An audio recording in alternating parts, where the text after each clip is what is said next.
What's going on, everybody? I'm Blitz5, and in today's video, I'm going to be talking all about PUBG Console's new game mode, Team Deathmatch. So this is available right now only on the PTS as I record this video as part of update 6.2, and this will be headed to the live servers for console on March 3rd. Unfortunately, this was delayed though. It was originally scheduled to be live on February 27th, but due to some issues they found on the PTS, it has been pushed back to March 3rd. So again, if you want to play this, you got to download the PTS, and I definitely recommend doing so because this is such a fun game mode and such a good experience for PUBG players. I think it's such a great way to practice in the game. It's kind of like one big training mode against another team, and so far I'm really enjoying my experience in this game. So I've already put in many hours and a couple streams since this has been live, playing TDM and some games off the stream.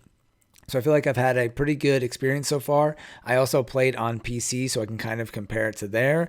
I've been able to play all the different maps and all that stuff. So I just wanted to make this video going over my first impressions, overview, all of this stuff. And then I'm going to make a second video going over some things I'd like to see improved. And even if PUBG never makes any major improvements to this game mode, I think I'm fine with that because I like this being sort of just a secondary thing in the background where you can just go into and practice. And I think I liked it even more because it's on the PTS. I didn't care about my score, whether I was winning or losing. Well, I guess that's kind of a lie. I did have some competitive matches where I cared if we won or lost. Just in my nature, I don't like losing, especially in gaming. And I love the old school team deathmatch game modes. This is just, to me, quintessential shooters is team deathmatch. I mean, this is just the beginning of it. I know people like to get a little bit more complicated with like different game modes and stuff like that. And Battle Royale is obviously so great because your life, it has so much more of a meaning because you don't want to die. You want to make it to the end and get that winner chicken dinner. But there's something to me about the fast-paced gameplay that got me addicted to shooters in the first place. And this is sometimes what I crave. And I think for me and a lot of other players, this is a great way to kind of get that sensation that you want out of gaming out, and then you can go and play a game that's a little bit more meaningful, like the regular traditional battle royale. And if you want to warm up, you can go in here, practice using some different guns, and I definitely recommend you guys doing that. And this is a great example of, I definitely recommend you guys using the SLR. You're going to be seeing me using this for the entirety of this match. I was just shredding with this thing, and I normally don't like the SLR. I don't use it that much. I'm not very experienced with this gun. And of course, if you watch any streamers on PC, you normally see like Choco Taco or Wacky Jackie just killing it with the SLR. But on console, you don't really see too many people using it so much because of the recoil. But it turns out that I feel like the faster you shoot this thing sometimes, the better you can manage the recoil. And you're going to see some interesting kills here that I'll definitely highlight during the video that I was surprised to see. But before we get into that, I think we should talk about the basics first, just so you guys are aware. I did go over some of the basics in an update video, which I'll link down in the description box below and also in a card above going over update 6.2. But TDM specifically is an 8v8 game mode, so a total of 16 players. There is 7 different locations that are randomly selected across the 4 original maps, so Erangel, Miramar, Sanhok, and Vikendi. Something that's weird is that I played for many hours on console and I never got put on the Peshkova map on Vikendi, which is one of the 7. And I got this on PC. It was one of the ones that I liked a lot. But then I also talked to some other people on console who didn't get that map. So I'm not sure what's going on with the rotation here. And you seem to get this map a lot. This is Stahlberg, the military base a lot as well. And then the other Erangel match. There was not too many games on Sanhok and not too many maps on the Vikendi bridge map either. So I'm not sure what's going on with the map rotation here.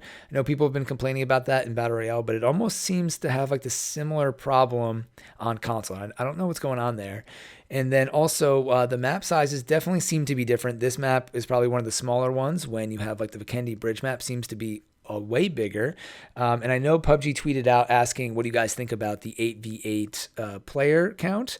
And I think that overall this is fine. I wouldn't really change it. But I suppose if you were getting technical here, you could probably say that some of the maps could probably be 5v5 or 6v6, and then the bigger maps could be 8v8, sort of like what Call of Duty does. They have the regular iteration and then like Ground War, or like Halo did with Big Team Battle. But that's just kind of like a nuanced point and just something that I figured I would bring up. But I think overall 8v8 is fine. You want to be in the action here. That's why we're here. So I'd rather have more players than less players. Then you're going to see some interesting SLR gameplay here. So there's 2 kills left. I think I get both of them. So this guy pulls up on me here and I'm just ripping the SLR. Not too much recoil there.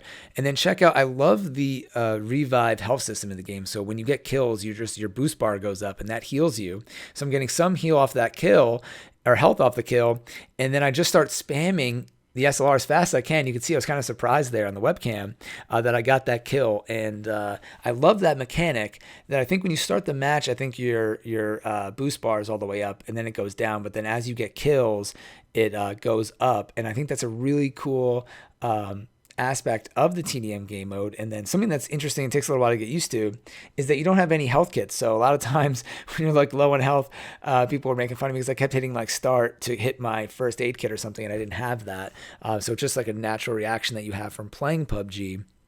But overall, what PUBG did here to balance the TDM is very interesting, kind of genius. So I like what they did. So there's 2 ARs. You got the AKM and the M4. Then there are 2 DMRs, the SLR and the Mini 14. Then you have 2 sniper rifles, the K9 and the M24, 1 submachine gun, the Vector, and then you have the DBS shotgun. So the DBS is the only crate weapon in the game, but obviously shotguns have a big disadvantage at medium and long range, so I feel like it makes sense that they're represented by their best one, which is the DBS. And also I think it's a great way that people hate on the DBS, so I think it's a great way for PUBG to get people to try out that gun.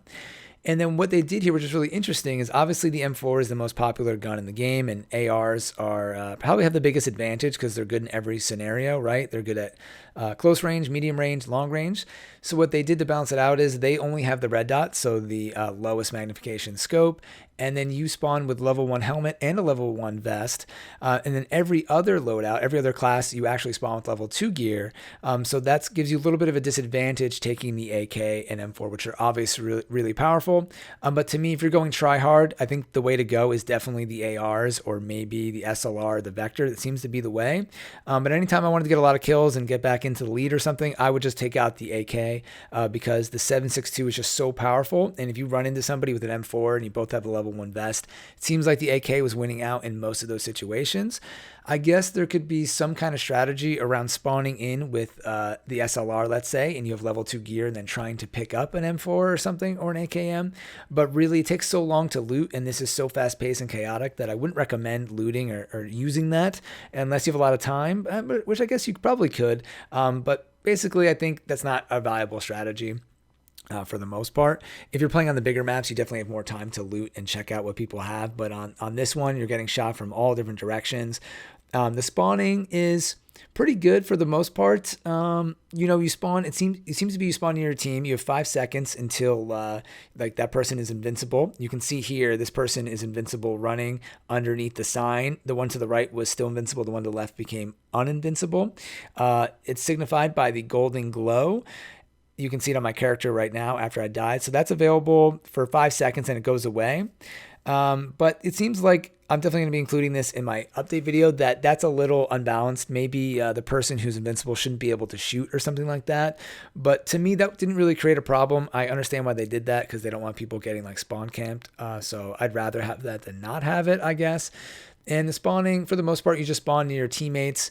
The spawning seemed to rotate appropriately. I didn't spawn in the same place over and over again. I didn't really have too much of an issue with that, but occasionally people were spawning like right in front of me. I feel like the spawn flip mechanic wasn't happening as well. But after playing for a while, you could totally see that there definitely is maybe a way to abuse it in spawn camp, but hopefully people don't figure that out too early. And I think it also depends on the map as well. In terms of the gameplay, you guys have noticed that it's FPS. I think I kind of have a conspiracy theory. I don't really like believe this, but I, sort of in the back of my mind that I think this is like PUBG's way of getting people to play more FPS, especially on console, because I think I've been hearing a lot of people saying that they enjoy it because it does provide you the ability to flank and do things that you normally can't do in TPP. And I like that there's no option. It's just FPP only, and I feel like Team Deathmatch is a first-person shooter thing. I would much rather play it in first person, excuse me, then third person, and check out the last kill with the SLR. Again, just spamming that baby. So I love that it's an FPS or FPP, same D. It's an FPP, even though I'm a TPP player. I hope this does make more people play FPP, and I'm definitely going to be playing it more myself. But I do say that, watch out with your controller sensitivity. You got to be able to move a lot faster. So you might want to tweak that, but take a screenshot because you might want to go back to your original sensitivity when you go back to Battle Royale or playing TPP if that's what you play. So overall, I love this game mode. I think it's a great addition. Well, am I going to play it all the time? Probably not. I like the regular Battle Royale mode more nowadays, but it's a great way to practice, like I said, and use these guns and try new things out. And also, yeah, I mean, I just don't think it can really hurt the game. There's already war mode, and this is like a new improved version of that. So I hope you guys have fun playing this. Let me know what you guys think so far down in the comments below, and look out for my next video on TDM, and also check out some of the other content I have regarding PUBG on my channel. If you enjoyed the video, drop a like. If you didn't, you can dislike. And as always, thank you all for watching on Blitz 5, and peace out.